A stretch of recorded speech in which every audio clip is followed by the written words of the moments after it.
Side Destiny crew, Carl Sprudy's here. Thanks for joining me for another Side Destiny Daily Dose.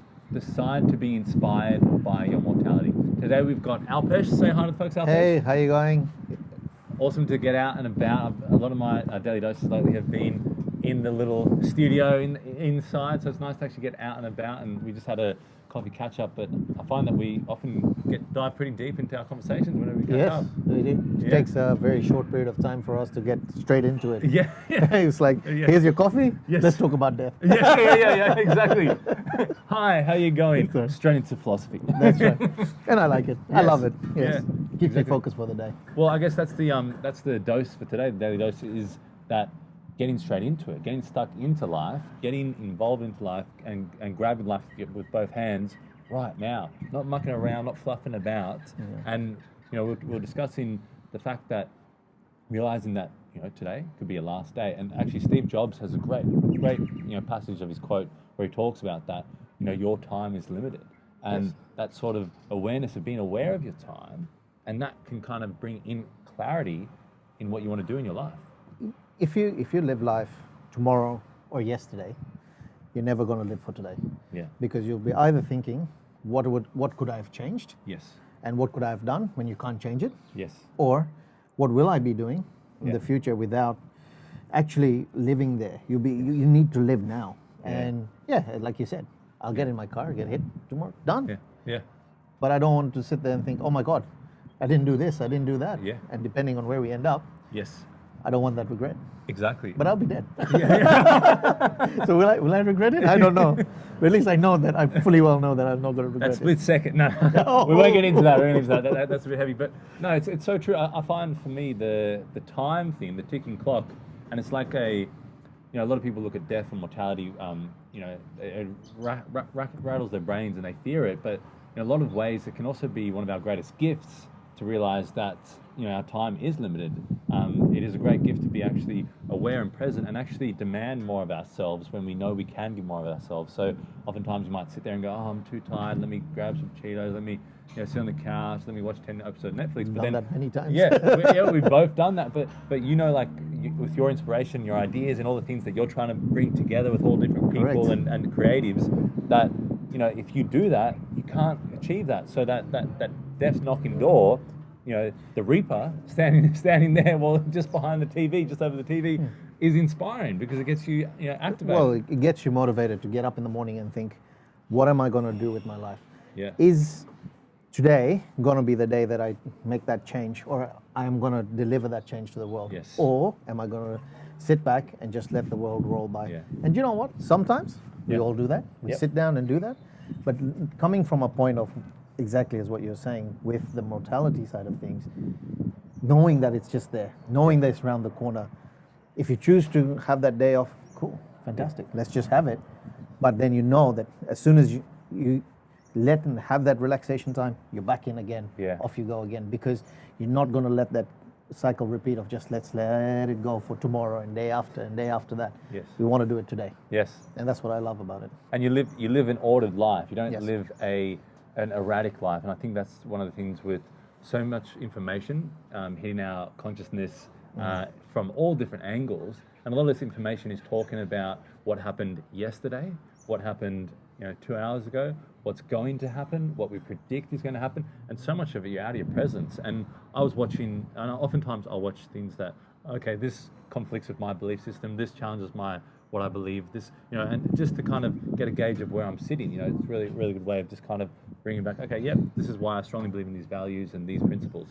But sometimes, and I noticed this actually last night, I went, oh my God, I'm in this building, I'm in this house. I'm not in this digital device that is, sporadically, pushing my consciousness over into this place of the world and that part of the world and this person's issues and that person's troubles, and I realized, wow, for the last hour I was there, all over there, and I wasn't in my world, fixing my world, bringing goodness into the world through myself. Absolutely, and you don't have control over what's happening outside. Yeah. You have control of what you're doing. Yeah. The more we focus, as you said, with social media, it's like, oh, look at her life, or look at his life, they're having a holiday, or they bought this fantastic new car, or great for them. awesome. It's good to have insight as to what could happen if you decided to put the effort in yourself. But being present, exactly what you're saying, just saying, I'm in the car, I'm just going to enjoy the moment. I'm driving the car, I'm just going to enjoy this moment. Look outside, there's birds, there's trees, just enjoying that moment. And just like I was saying before, when I was going down to one of the places we were visiting, my mind was constantly racing and thinking about 3 or 4 different things. And my friend turned around to me and said, be in the moment. Yeah. And I was like, oh yes, I should, because let this go. And honestly, I had the greatest time just letting it go and just bringing it back and going, okay, I'm here, let's enjoy nature, let's enjoy the walk that we're on, let's forget about everything else. And like you said, what's in front of me, what I can touch, what I can feel, what I can smell. Yeah. And that was what was really inspiring for me that day. Yeah. And living, again, you never know.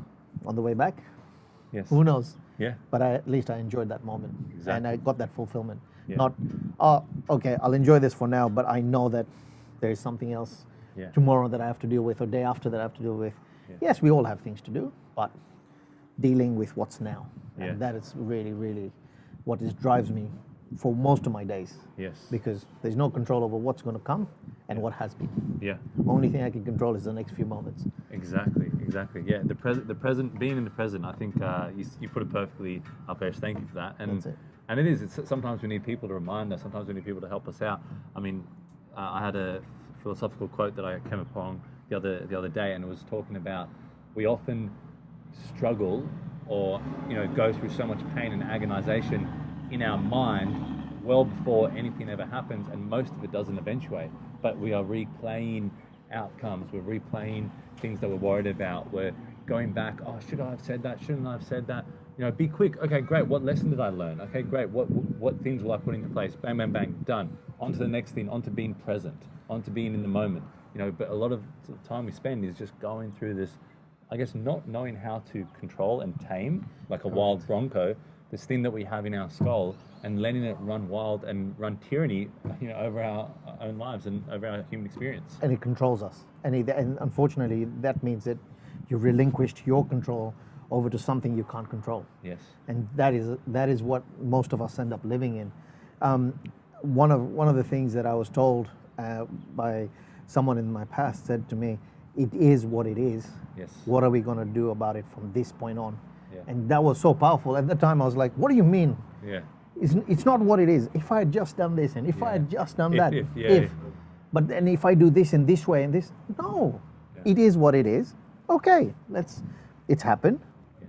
Let's move from this point forward. Yeah. And ever since that has happened, I come across a problem, or I come across something that happens to me in my life, a tower moment, something that breaks. Yeah. I go, oh, okay, it is what it is at this point. What is my next moment forward? Yes. And that releases that power, that control that was over me from the what ifs and what if nots. Yes. And gives me back my power to go, okay, what am I going to do about it? Yeah. And that is where my life flows forward. And it helps me, it's got me to so many different places that I never even imagined that I would be in right now. So it's letting go of other things controlling you. Yes. And you controlling where you are going. I couldn't think of a better way to finish it off. Thanks, Alpesh. Bringing power back into your life, 100%. Bringing power, because otherwise we're leaking the power out to the past, the present, to the exterior, to the mind games. But bringing power back into our own being, into our hearts, into our souls, into our day, into the present moment that we get to experience. Yeah. Like I said, just remember, it is what it is. It is what it is. There you go. Tagline. Love it. Love it. Print that out on the shirt. That's it. Awesome. Thanks, buddy. Appreciate that. That was good. Thank awesome. you. And guys, remember, as always, decide your destiny. Cheers. Thank you.